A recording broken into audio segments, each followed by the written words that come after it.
Hello, everyone. I'm Jenna Herbert, and I'm the founder of Make It. And I am so excited for this episode of Meet the Makies because I get to interview my friend, the beautiful Paula Gordon, who's one half of Pirate and the Gypsy. Welcome, Paula. Hi, welcome. I'm so excited. Yeah. I'm so excited to interview you as well because, we chat a lot at the shows and you've been to some events at Conscious Lab. But yeah, tell me a little bit about how Pirate and the Gypsy got its start. Like, what was the inspiration to start this business? Well, the inspiration was mostly because I have severe metal allergies and I spent a lot of my years not wearing jewelry. And I did a little research and I discovered that by using pure metals, and I could create things that I'd love to wear. I wanted stuff that would fit my moods, my style, look pretty.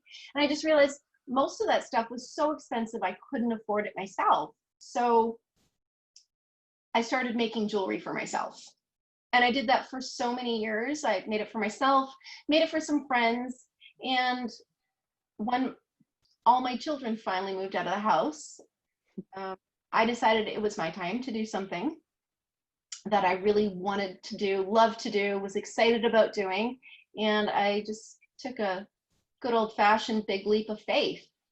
The Pirate and the Gypsy itself, I mean, was a no-brainer because it's all about me and my husband. It's always been all about me and my husband. And show the sign off. Oh, that's I love it. So perfect. So perfect. So it started from selfish reasons. Like you wanted to wear cool jewelry. It was really expensive. So you took matters into your own hands. And had you ever made jewelry before this point in your life? No, I hadn't. I didn't even know it was possible. I was quite young. I was in the garage with my dad and he had some pure copper wire. And I was just fooling around, being a kid, cut some pieces off. I made some really big hoops. They were huge. It was ridiculous. And I wire through my ear, took out those beautiful 18-karat gold grandma earrings that my mother gave. Big. They weren't even perfectly round. It was ridiculous, right? And I was just laughing and joking with my dad. And then some time went by and I realized I forgot to take them out. Wow. And they didn't hurt. My ears weren't bleeding. They weren't swollen like 4 or 5 times their normal size, which was what normally would happen. And everything was fine. It was just pure copper. So it all started with a hoop. It all started with the hoop. And that's where it always ends. I love my hoops. I know I have a pair of your hoops with the rose quartz, and I love them too because they're timeless. They're one of those looks that's always going to be in style. Hoops are never going to go out of style. I don't care what anyone says. There's always the perfect hoop for every occasion. I would agree with that. I love that. So it's one thing, Paula, to start making jewelry for yourself, but when did you really realize like you could sell this and it could be a business? I have an amazing, beautiful friend. Her name is Christy McMaster, and she's a clothing designer. And she has been running a private boutique out of Maple Ridge for, I think, 15 years now. And she would come over, we'd hang out, and she'd be looking at all my jewelry. And she goes, you should do something with this. People would like it. I was like, yeah. Okay. And every time she'd come over, she'd say it again. One day she came over and she just decided to take it. She took some stuff with her and she put it in her boutique. She said, don't worry, I'll price it out for you. She did. Wow. And she came back for more. And so it's selling. Wow. I said, okay, well, maybe I have something. Maybe I can do this. Maybe what I'm making isn't just for me. Maybe other people will love it too. Maybe other people have the same severe allergy or even just an allergy in general to certain metals, and they're looking for stuff that's, fun. So you can go to the store and you see lots of pretty things, but it's mostly costume jewelry, and that's what's affordable.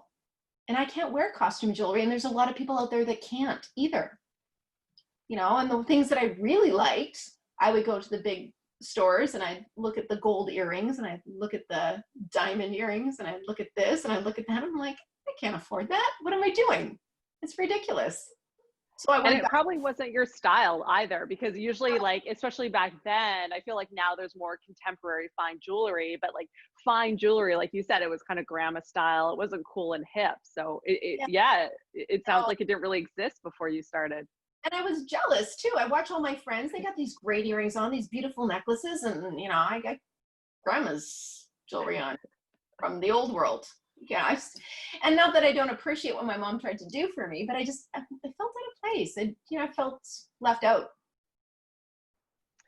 So your friend kindly stole your jewelry, started selling it, and so how long did it take you to realize, like, wow, this actually could be something, and there's potential beyond just selling at this one store? Probably let it go for about a year. And the thing is too, I mean, having kids, I always made sure that I always had a stable job, and starting a business and trying to move away from that was just scary at the time for me. And not that it wasn't scary after my kids moved out, I felt like they were more responsible for themselves now. I'm still once a mom, always a mom, but I felt like I could actually do something for me. And maybe if it didn't go the way I planned it would, there wasn't so much on the line. Yeah, that makes sense. That makes sense. Because you have a very legit, like, day job. Like, you're a serious laboratory lady. You put on your coat and your goggles, and it seems like they're quite different. I work in a level 2 biohazard lab, teaching lab, right? So it's a lot different, and a lot of it's the same. I mean, the thing I loved so much about biology is that discovery of something new. Nature is amazing. The shapes and the designs that you see in nature are just, it just blows my mind sometimes. The tiniest things could be the most beautiful under a microscope. And it's the same thing with jewelry. It's about discovery, creating, and then bringing it to life and to light for other people to see and to share with, right? So there's a lot of similarities, but yeah, they're completely different worlds. But it sounds like you get a lot of inspiration from your day job, from biology. Yes, actually I do. I mean, I'm not just a sun worshiper, but I love the mountains. Where we live is so beautiful. We have the ocean, we have the mountains, it's so lush and green here. So there's a lot of inspiration that can be taken just from that all by itself. But I mean, at this time of year, pollen is running rampant, and it's the one thing that can make me sneeze at the drop of a hat. I have such bad seasonal allergies. But pollen underneath a microscope is amazing. It's like snowflake. They're like snowflakes. They're all different, and they have such amazing, intricate designs in them. And something like that is just, it's so inspiring. I've never heard anyone speak of pollen in that way. So, wow. Next time I sneeze, I'll be like, oh, must be that beautiful pollen. Beautiful snowflake pollen. Okay, so your friends hawking your stuff at her store for a year, and then and the kids are getting older. So what made you decide to start to take this a little bit more serious? It was actually literally not even a week after Jake had moved out. That's my youngest. He'd moved out, and I was sitting in my office at the college, and I was at the computer, and I was just like, I don't know. I'm like, I think I'm done. And I just went on the computer, went to the government site, typed in a couple of names for approval, sent it off, went on to GoDaddy, put the name I wanted in, paid for my domain name, and then I went to Wix and started a website. Wow. Way. All in one day. You did both things one day. And the funniest thing is that it said that your name approval could happen over, a week. And I got the approval for my name, business name, the same day, not even an hour later. It was like it was all meant to be. And the domain name was available in .com and .ca. I was like, claimed. So it all turned out really, really quick. And it's just like, because it happened so quick and easy, I figured that I was on the right path. I'm such a big believer in that. When it has that flow, especially initially, it's yeah, that's amazing. So you scooped up those websites, the .ca and the .com, and where, Paula, where does the name come from? I mean, clearly you're the gypsy and clearly Joel's the pirate, but beyond that, what made you think like this is the name? Well, number one, it sounded really good to me. It sounded like a good old-fashioned romance novel, and I love not gonna lie, I love love. So good old-fashioned romance novel. I thought it sounded really great. It was paying homage to my mother and my father. My dad is Polish Romani, and my mom is Greek Romani. And I grew up, my mom called me her little gypsy girl. I'm no longer a little girl, I'm more of a gypsy queen now, I like to think. Definitely. The gypsy part of my life. Also a part of my adventures with Joel, all the traveling. We love stories. Gypsies, the Romani, where people are famous for their stories, because they're amazing storytellers. They're super creative people. They're very colorful. And that kind of is Joel and I to a T. Super creative, very colorful, love stories, as you can tell. Like my husband likes to talk a lot. Yeah, we hear him in the background. Yeah, we fight like pirates. And that's, maybe we do, I don't know. We don't really fight them like that. Pirates was more about how Joel and I met. Our first meeting, it was a setup, and I was already told my friend I didn't want to meet this guy, and it was her birthday, and she invited some people out, and of course she invited him. Oh, the sneaky setup. The sneaky setup. So, as my husband likes to tell it, I spent the entire night talking to him with my hair covering one eye and trying to be curt and avoiding him, and he finally just said to me, "What are you, some kind of pirate? Do you have a patch under there?" Like,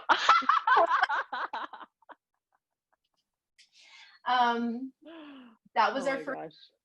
After our second date, we were inseparable. We had the majority of our dates at the Pirate Pub, which was underneath the Burrard Street Bridge. Oh yeah, I love that place. I was so sad when it shut down. Oh, that was our place. We had so much fun there. And then went from there to our trip to Mexico, and we fell in love with Bucerias, Mexico, and we ended up getting married in the Bahia de Banderas, which is the Bay of Pirates, which is where we. So pirate is a theme in our life. It's just about enjoying life, not making any excuses for it. Don't make excuses, just be who you are. Freedom of expression. That sort of thing. And it's just, I figured it was the perfect name. Two sides of one coin. I love that. And then you got it. So that's, and I think the name is so key, because it really defines the rest of the business. And when you love the name, I have some friends who started businesses and they're not totally sure. I'm like, you should wait until you're sure, because you can always change the name, but I think it's better just to wait. So you got the name, you started the website, and then what happened from there? Well, I really didn't know what I was doing, because I'd never taken a business class. I didn't have any idea. So I made my jewelry, and I decided to try market. So it was a local market down in the New West Key here. It's called New West Craft, and it's been running for a very long time. And a wonderful lady named Laura Grady runs it. She works for the Art Council in New West. And I had my first market there on the boardwalk. Joel made me such a beautiful display. I still have pictures of that display. It's the cutest little display ever. It's in comparison to what you see now when we go to a market. And I put my stuff out on the table and I stood behind the table and I just kind of stared at people and was very quiet. And that's such a vulnerable place to be, like your first market, you know. It's one thing to have it sold at a store when you're not actually there and, you know, it's selling, which is great. But how did that feel to be at your first market? I was terrified.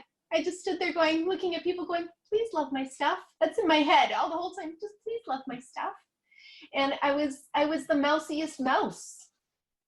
To hear Joel tell the story, I would just Mousiest mouse. Was Joel there too by your side? Was he the talker? Was he like, you know, getting the people in? The truth is, with the exception of maybe 2 or 3 markets, Joel has been with me at every single market, every step of the way. He's built all my displays and he's curated them. So I've never really put a display together. I'm useless as far as I'm concerned.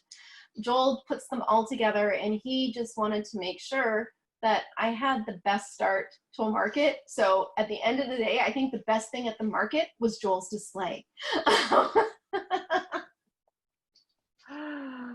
Well, it's great to start with a good display because that's usually such a point of contention for so many artists. Like they love making their work, but to display it. So you have this awesome display. I'm sure even at that time, beautiful jewelry. But did you sell very much at your first show? I sold a whopping $300 worth of jewelry. Woo! That's not bad. That's not bad for your first time. And it's probably a pretty cheap booth, I would imagine, right? Actually, it is. It was a $35 booth. So in that, because it's such a tiny little local market, you know, it was a great price. I was super excited after my first market. It was wonderful. And my whole perspective on what a good market now has definitely changed. But it was a good start. It gave me a little bit of confidence, and it didn't help that I had my husband there, you know, cheering me on. And that was also the beginning of a beautiful friendship. Laura is an amazing friend, and she's been a wonderful supporter. Westminster in general has been an amazing support for me. I have some amazing customers out here that just keep coming back, and you know, it's like family now out here. So oh, that's so good. Wonderful experience. So from the first show, did you just start to do all the shows and just sign up for a whole bunch? No. I did US craft for a while, and then I wasn't really sure what shows I should do. So I started with a couple of smaller shows. I met some wonderful people, Makies at the new. So Rachel from Laughing Sparrow and Bay from the Debbie Collect.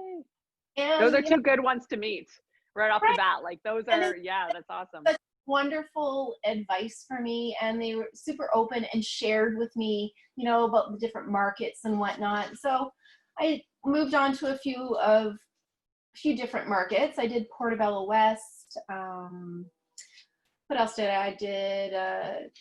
Just smaller local markets. I even tried my hand at the folk festival one year. Don't want to do that again. But at least you're at the folk fest, which is fun. I listened to some music. It was super fun. I think that was my husband and I's first fight. Fought at the folk fest. Long hours, and you have to truck everything in by hand from the parking, which is quite a distance away. That'll do it. So one time at the folk fest, and then yeah. So how did you start to build a following, like with your customers? Because I imagine there was people who were following you around from show to show. Yeah, I think that was the most surprising thing for me, because I didn't think that's what would happen. I really don't have an explanation for it. Facebook never really did much for me in the beginning. I mean, I had maybe my friends were following me. That was it on Facebook. All my friends. All 87 Facebook friends. That was it, right? Instagram has been better. And I think it turned around. I actually ended up getting some social media help. I've never done social media before. I'm not a big computer person. So I actually got a little bit of help with my social media, and that actually made a world of difference. So I went from maybe 500 followers on Instagram, getting social media help, and then working my way up. Now I'm over 5,000 Wow. Instagram followers. And while I've tried different combinations of hashtags and different types of product shots and just random scenery photos, the thing that I find has worked the best for Joel and I don't know if this works for everybody, but they like seeing us together, separate, things about us in our home, us wearing the jewelry, just a little bit of story and background. People seem to like to hear about what we're doing personally, like, look at what we're doing in our home. We've got a new consultation area, so why don't you come visit us in our home? And really pushing the home studio. And I think the combination between me switching from Wix to Shopify, me opening up my home to take appointments, because I started doing a lot of custom design. So bringing people in to do the consultations, and then actually just putting the jewelry out in the home for people to see when they came over. They liked that as well. I found that it really connected with us. It's the thing we love most about doing the markets is that we get to talk to the customers. And Joel loves to talk. So he's always got a story. He likes to share. He likes to draw information out of the customers, and they always end up sharing something amazing with us. And it's always out of left field. It's something super personal, and you're like, where did that come from? How did that happen? But the same thing happens in the home here. So I invite them in, and they have a look around, and we end up creating this sort of connection between the two of us, talking about the jewelry, where it comes from. They see the home and how it connects with our display at the market, and how it actually it reflects our personality too. So it's not so much going to the market to sell. We're going to the market and we're selling, but we're creating these amazing connections. And that's created a situation where customers are now sharing with their friends, and they're sharing with their families. And so someone will call me up or send me a message on Instagram and say, my sister or my cousin or my best friend. And then it'll be like, oh, this is my mom. My mom's going to come now. And so it's just been an amazing experience. So I'm creating all these, well, not just me, Joel and I are creating all these connections with this wonderful community we have here locally, not just in New Westminster, but all the way out to Chilliwack and all the way to Kelowna. And it's been wonderful. I love everything you said, because it's so true. Like, your business really is an extension of your heart. And because you're putting so much into it, and you clearly love it, and Joel loves it, and just watching the two of you make it, you can tell you're always having fun, you're always grooving to the music, and people feel that. And it's interesting what you said about online, like when you're portraying your story through Instagram, like it's you guys that they're really following. And I've always felt that it's less about the product and more about the extension of the entrepreneur. And especially now, I think people are so hungry for it. And when you look at big brands, they're trying to emulate that. But what we have as small businesses, like, it's so ingrained in everything we do. So that's so great. And good for you for getting help in social media. I think that's something that a lot of small businesses are hesitant to do, because there is that financial, there's that financial burden of you're trying something, you don't know if it's going to work or not. And social media is a tricky one. But yeah, like what made you decide to hire someone? Was that a hard decision? Yeah, I like to control things almost as much as my control. Imagine that. It's a hard to, because to find someone who understands you and what the vision you have for the company and what you want things to look like. So there was a time, well, yes, somebody took over my social media and it was beautiful. It wasn't necessarily 100% me, right? but it was a wonderful learning experience, because what I took from that is I saw the patterns she was creating, and I learned a lot more about hashtags, and I learned about, you know, what to put in a photo, what not to put in a photo, what's too busy, you know, what people are going to be more attracted to, and then apply it to my style. So now Instagram is completely run and Facebook is completely run by me. So I've gone back to it just being me, but I mean, while it was a lot of money, it was a great learning experience, right?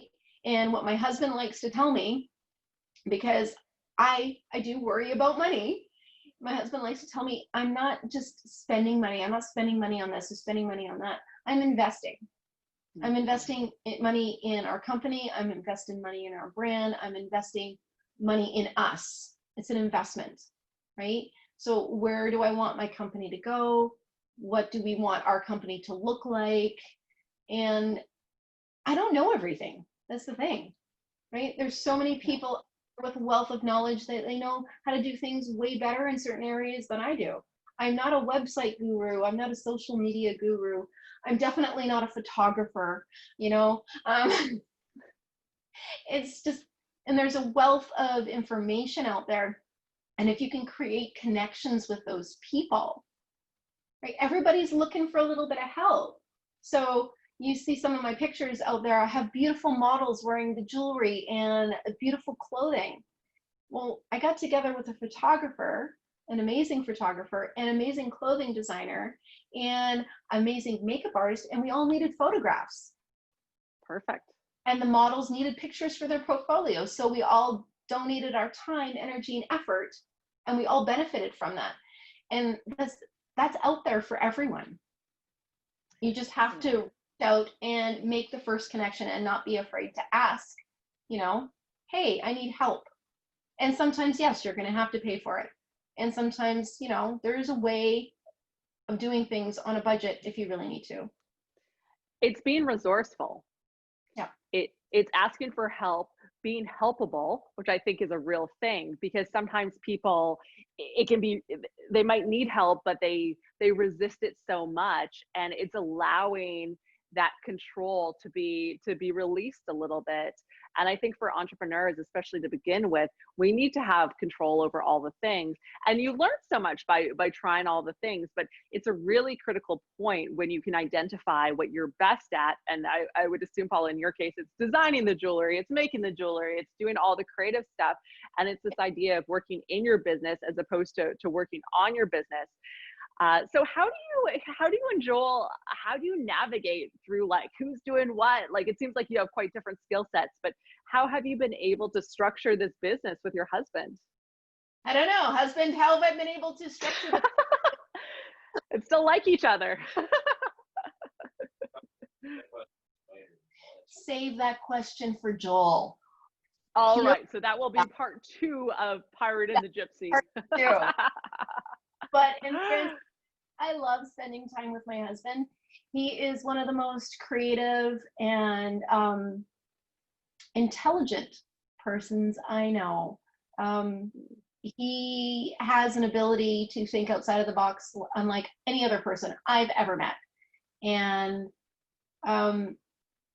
part of it being able to work is that it's not that I just trust him, but I really respect his opinion. And sometimes it doesn't come off that way. I know. I love that he's just like hanging around. He is sitting on the couch. So, hiding. But just waiting his turn patiently. Yes, husband. But yeah, that makes it easier, right? And sometimes I still have my moments. Because it's like a baby, it's like a child, right? I love it so much, and I just want it to succeed, and I want it to grow. And while that's happening, I want everybody involved to enjoy it and be happy. And sometimes it does feel as though, like, if I don't handle this, or if I don't do it all myself, I'm going to be letting people down. I don't want anyone to be let down. And what if I let somebody do this and it's not going to be the right way? What happens if it doesn't work? So I have all those things that other people have. But, you know, if I spent all my days thinking about that, it would stop me. It would stop me from moving forward. And, you know, like I said, I have moments where, you know, I make a bad choice. I make a choice that isn't in alignment with my path. And what do? You make a choice, it isn't in alignment with your path. Just, you can't let that stop you either. Just redirect. And Paula, how do you know that you make a choice that's out of alignment with your path? Like, I love that you said that, but how for you are you able to identify that? Oh, I am struck by massive regret and feelings of, oh no, why did I do that? I shouldn't have done that. I should just trust. And sometimes trust is a really difficult thing to do in the face of the unknown. But you have to trust. It's so important. I'm a firm believer, and I know my husband says it to me all the time, and I've seen it actually happen in real life. The universe will provide for you, right? If you're on your path, things are going to work out exactly the way they're supposed to, and it's going to be okay. I've seen it happen 1,000 times in my life, to me personally too.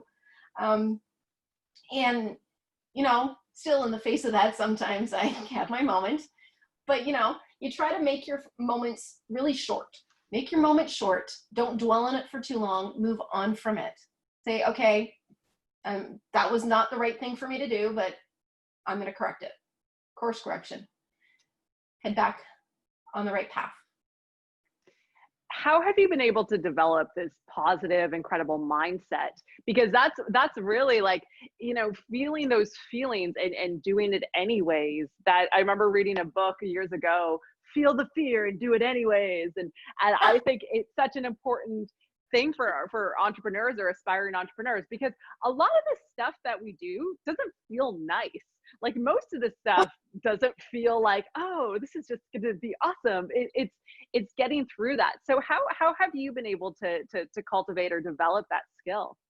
Well, this took me a long time, not to lie. This wasn't overnight. It took me a lot of years, raising my kids and my relationship with my ex-husband, and then, you know, my father dying. And then I think my turning point was after my father had passed away, and I had moved in with my mom, and I was helping take care of my mom, and I had my kids, and I was newly divorced, and I met this great guy. Wonder who his name could be. Met the pirate. Met the pirate. And I really had to take a look at my life, take stock, and figure out what I wanted for myself, because I met this really great person, and it was like a connection I'd never had with anyone else before. But I also knew at the same time, I just gotten divorced. I had not officially grieved my father because I was so busy taking care of anyone else. And I was spiraling down this little rabbit hole of, why me? How come this always happens? Why can't anything go right? All those things. And it was a personal choice that I was like, no, I can't keep doing this. What do I want for myself? I just want to be happy. And my kids are sitting here watching me be miserable. I don't want to teach them that this is the way things are. I want them to know that bad things happen. It's okay. You just keep moving on. There's always something positive ahead of you. You can do anything you set your mind to.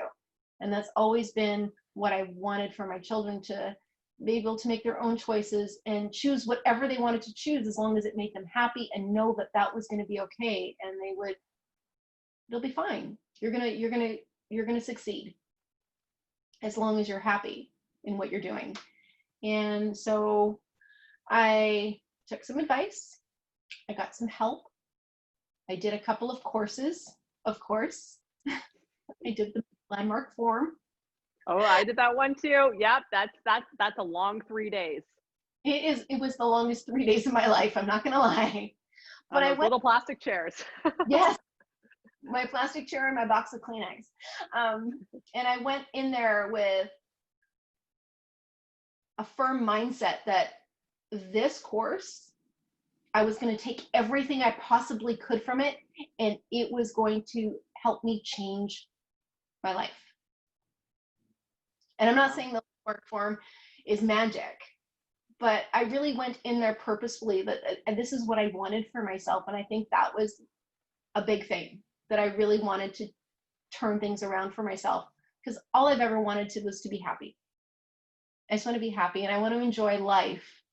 And I wasn't doing that anymore. So that was my turning point.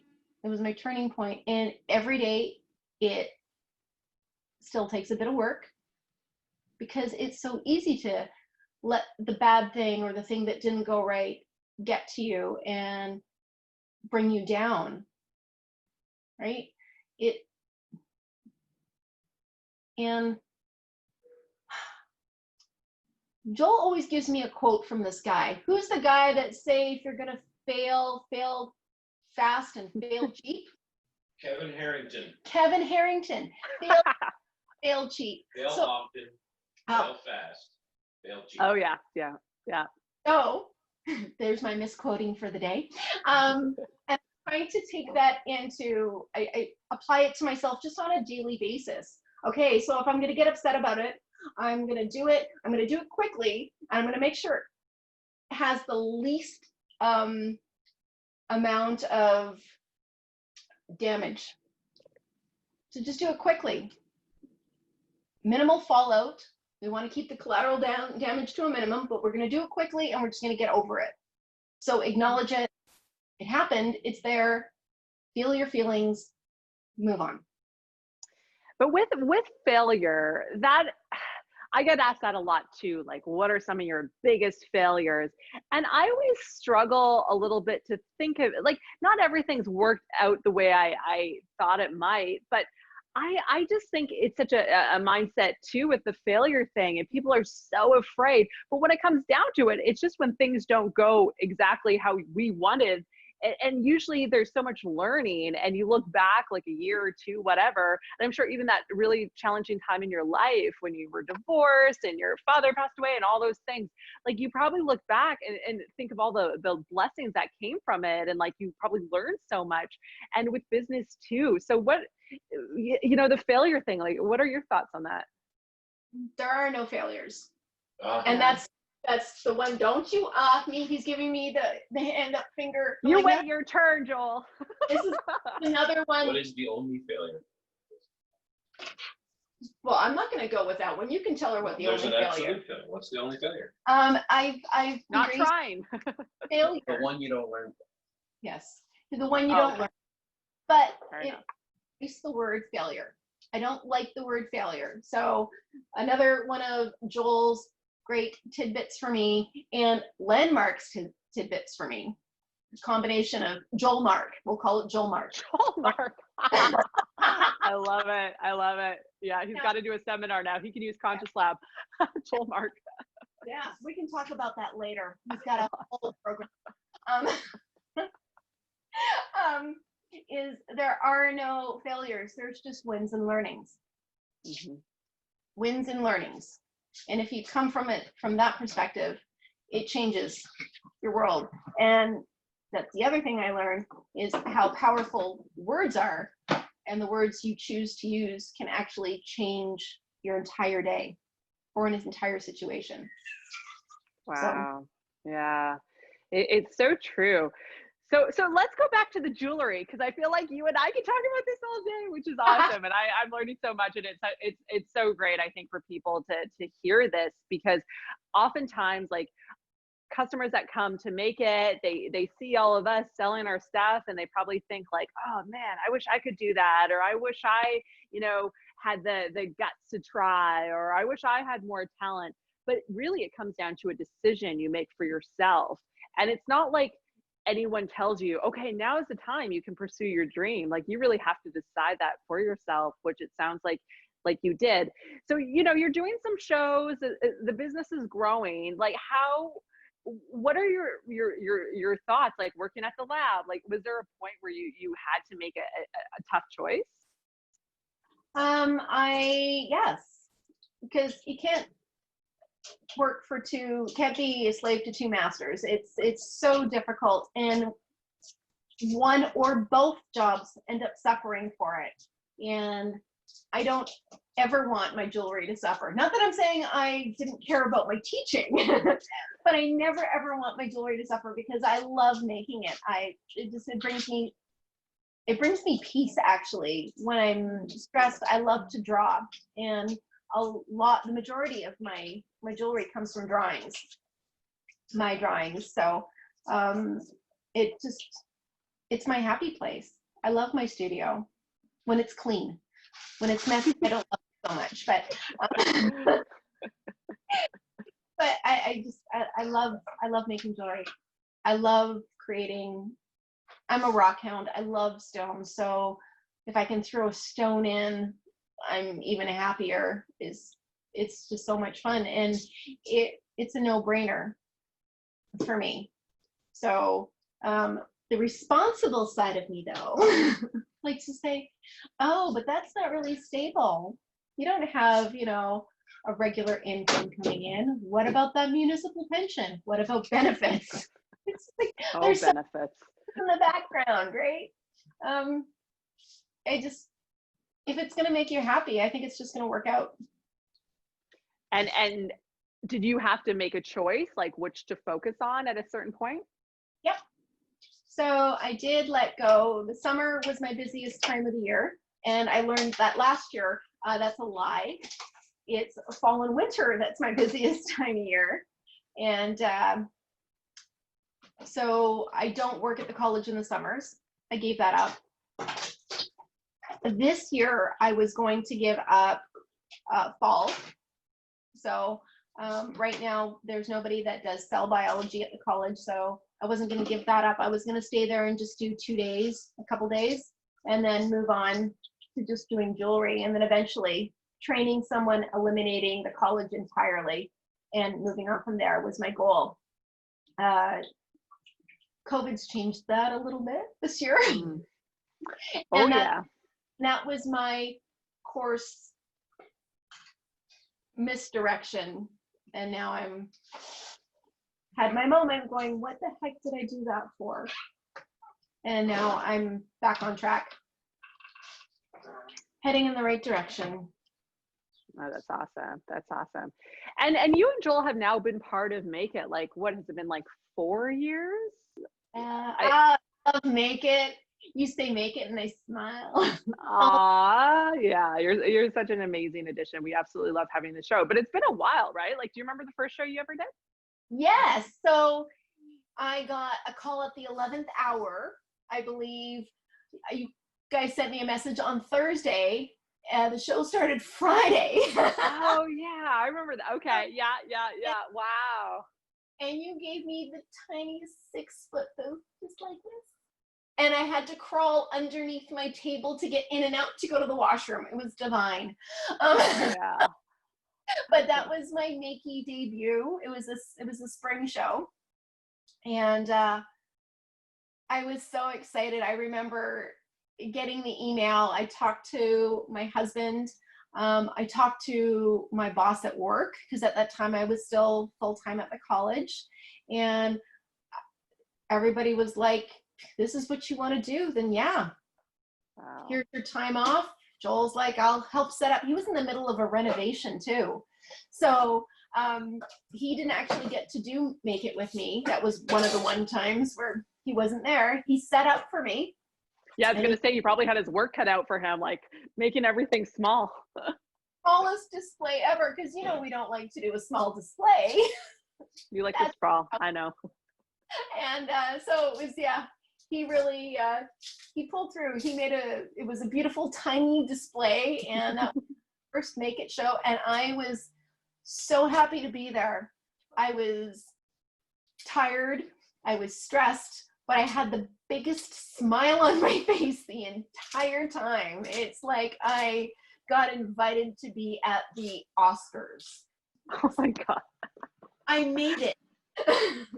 Yay! Well, thank you for saying all that, Paula. That warms my heart. And I think that's probably a big part of why you've been successful at the show, because you have this incredible attitude.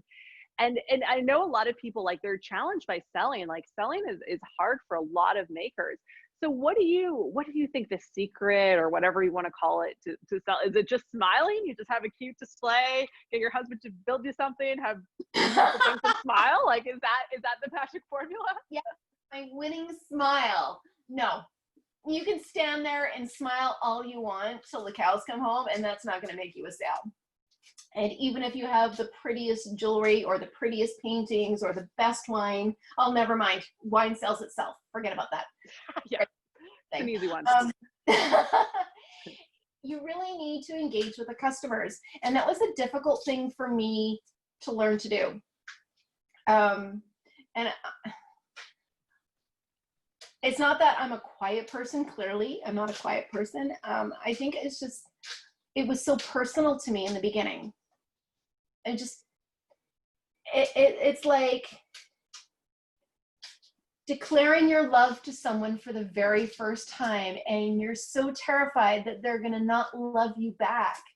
So I put my jewelry out on this display, and even now I still have a moment of, are they gonna love it? You know? So sometimes it's hard to get the ball rolling. And over the past 2 years, I think my presence at the market has really changed.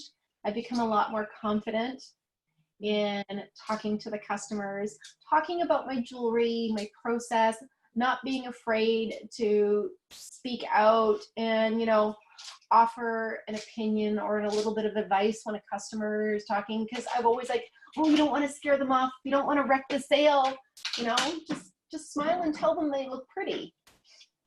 And that's not my way.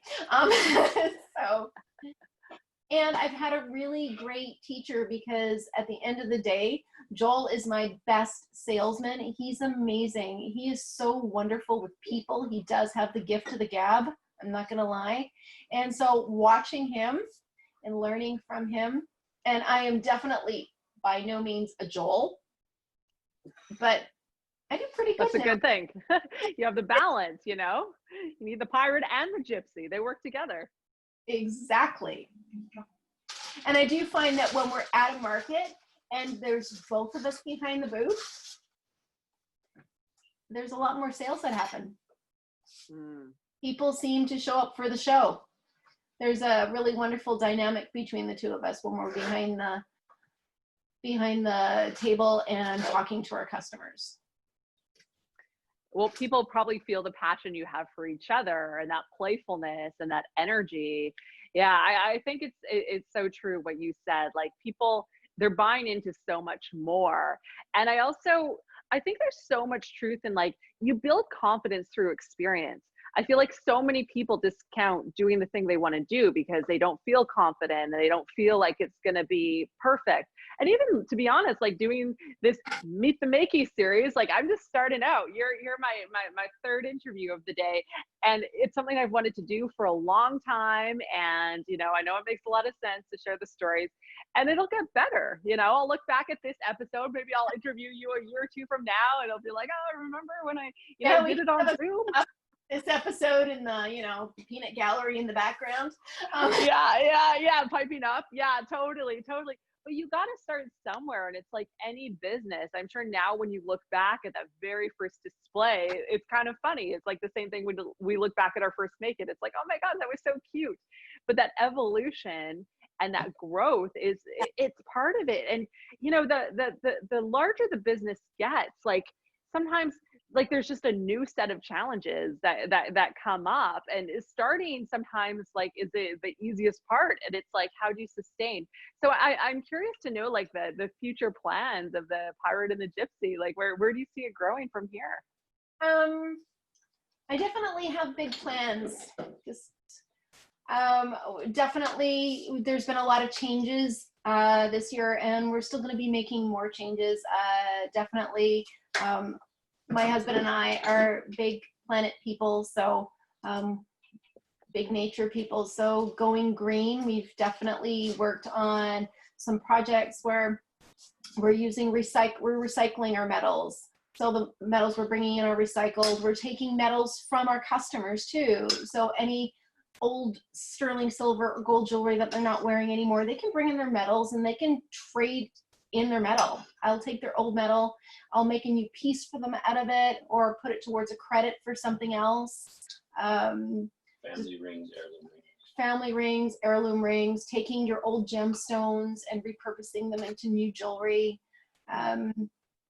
New equipment. So this year we invested in a hydrogen torch, which runs on electrolytes and a byproduct of water. So I'm not using compressed gases or anything that's going to, you know, off gas into our studio or home and, you know, be potentially harmful for the environment as well. Our packaging, all 100% recycled, water-based inks. So really trying to create a business that is sustainable, but, you know, also one that is eco-friendly, because our planet is so important. It's where we live. It's actually where we get all our resources for making the jewelry. So the metals come from the earth, the stones come from the earth. So to make sure that whatever we're doing it responsibly and in a way that is going to be sustainable over time. New collections are coming out. Yay! Yes, talk about your collaboration. Oh, yes. So I met this wonderful gentleman. His name is Jerry Cruz. He was a concert promoter in the 60s and 70s.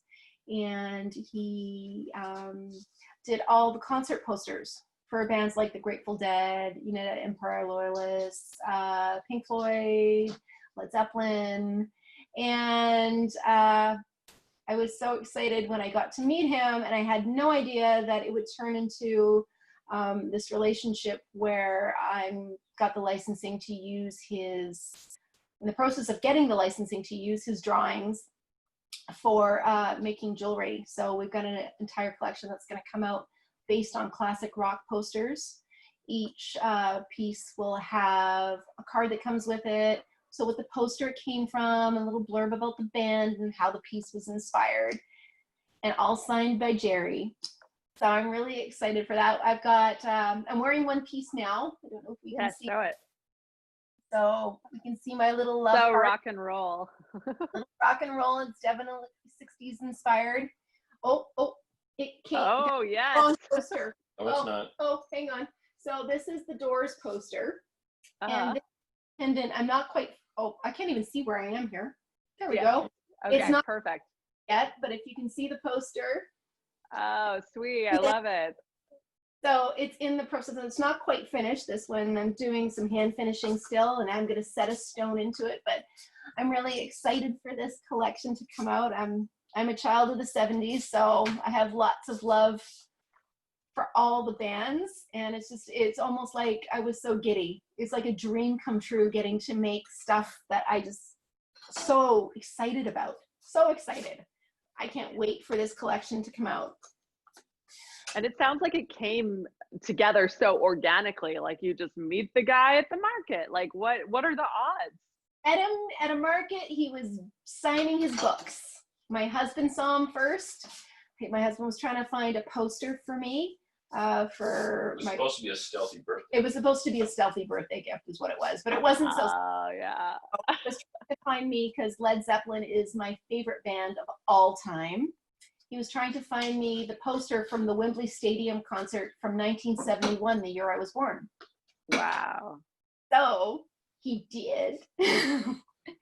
But he also said, you know what, you got to go around the corner and meet this guy. He's amazing. And then like a giddy teenager, not teenager, I just gushed over all his artwork and, just basically asked for it. And I think this is the best ask I've ever done in my entire life. Please, please, please let me make jewelry with your designs on it. Please, let me show you what I can do. And well, it's a win for him too. Yeah, no. And we're so excited for this to, as soon as COVID restrictions are lifted and him and I can get together, then the collection will progress some more. But Until then, unfortunately, him being older and his wife being older, they're self-isolating right now, still to play it safe. So, Right. So Paula, it sounds like you've had like just this tremendous experience of just this journey that's probably unfolded even differently than that you could have ever predicted. So what are some things that you wish you could take back to when you first made those earrings and you got on this journey? Like what are some of the biggest lessons that you've learned? oh, biggest lessons I've learned. I would say to trust myself. Mm. Don't second guess. Sacrificing what you want to do, what you reasonably can afford to do. Ah, there's that Good one. And sacrificing what I want to do for what I reasonably can afford to do. There's that. It's tough, you know. Some people go into a business with a lot of startup capital and a lot of know-how and a lot of backing. And some of us, we just want to do something that we love doing and have none of that other stuff behind us. And it doesn't matter if you have that or you have nothing at all, you can still do it. Just faith in yourself. Trust the journey, trust that you're going to end up exactly where you're supposed to be. All that wonderful stuff you see on little wooden signs and t-shirts. So true. Sounds like garbage, but it's actually real, you know? Yeah. The only thing back from anything is you at the end of the day. So true. So true.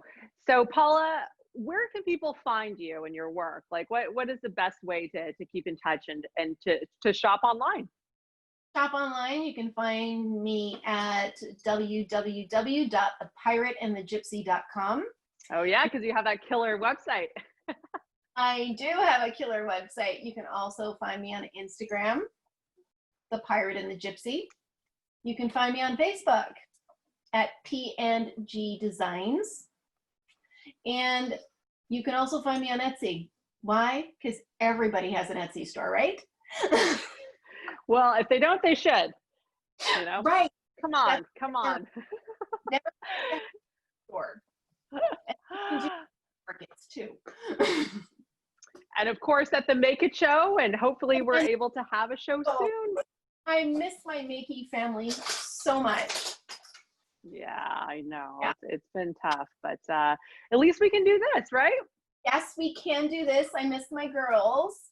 Diana. Yeah. He's the voice of reason amongst all the chaos there. Is very calm, has everything under control.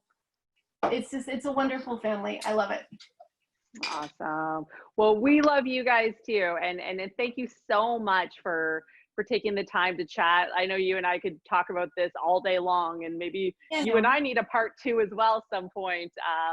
And we'll interview Joel, you know, soon too, because I'd love to get his perspective on his side of the business. It's always interesting to hear both sides. So thank you, Paula.